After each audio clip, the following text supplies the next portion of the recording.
Hi viewers, నా పేరు నాని ప్రభాకర్. మీరు చూస్తున్నారు టెక్లాజిక్ ఛానల్.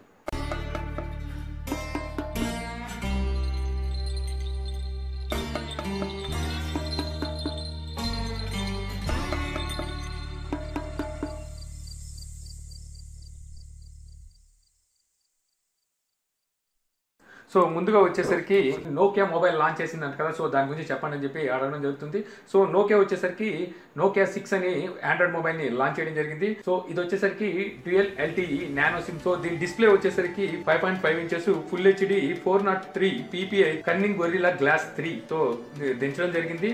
సో అలాగే ఇది ఆండ్రాయిడ్ OS 7 వర్షన్ ని దీంతో పాటు ఇవ్వడం జరుగుతుంది. Qualcomm Snapdragon 430 chipset, octa-core 1.4 GHz processor, cortex A53 CPU ని దీనికి యూజ్ చేయడం జరిగింది.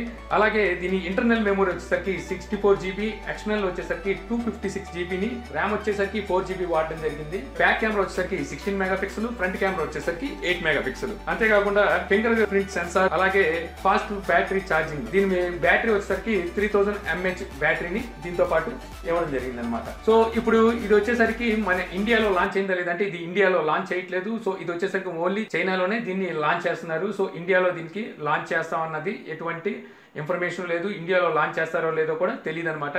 సో చైనీస్ లో కూడా వచ్చేసరికి JD.com అని చెప్పి ఈ కామర్స్ వెబ్సైట్ లో దీన్ని అమ్మడానికి డిసైడ్ అయ్యారనమాట. సో అది ఈ నెల ఎండింగ్ లోపు అక్కడ చైనీస్ లో లభిస్తుంది. సో అక్కడ దాని ప్రైస్ వచ్చేసరికి అరౌండ్ 17,000 దాకా ఉంది. సో అదే కనుక ఇండియాలో లాంచ్ చేస్తే ఆ స్పెసిఫికేషన్స్ తో నాకు తెలిసి అబౌట్ 20,000 అనేది పెడతారు. ఇక్కడ ట్యాక్స్ అంటారు, వ్యాట్ అంటారు, INE మొత్తం మిక్స్ చేసి ఇండియాలో 20,000 అబోనే లాంచ్ చేస్తారు. సో ఇప్పుడు దాన్ని మనం ఇండియాలో ఒకవేళ లాంచ్ చేస్తే తీసుకోవచ్చా లేదంటే ఇండియాలో దాన్ని 14 to 15 మధ్యలో తీసుకోవచ్చు. అది కూడా మనకి బ్రాండ్కి వాల్యూ ఇచ్చి 14 to 15 పెడితే ఈ మధ్యలోనైతేనే మనం తీసుకోవచ్చు. అంతకు మించి ఎక్కువ పెడితే శుద్ధ దండగా, ఎందుకంటే దీని ప్రైస్ లో ఇంకా వేరే మొబైల్స్ దీనికన్నా ఎక్కువ స్పెసిఫికేషన్స్ బాగుండేవి కూడా వస్తున్నాయి. సో బ్రాండ్ కి నోకియాకి వాల్యూ ఇవ్వబట్టి ఆ 14 to 15 అయినా మనం పెట్టవచ్చు అనమాట. సో వీళ్ళకి ఏంటంటే ఇండియాలో లాంచ్ చేయడానికి ఏంటి ఇబ్బందో అర్థం కాదు. సో మార్కెట్ అంతా ఇక్కడే ఉంటుంది, దోచుకునేదంతా ఇక్కడే.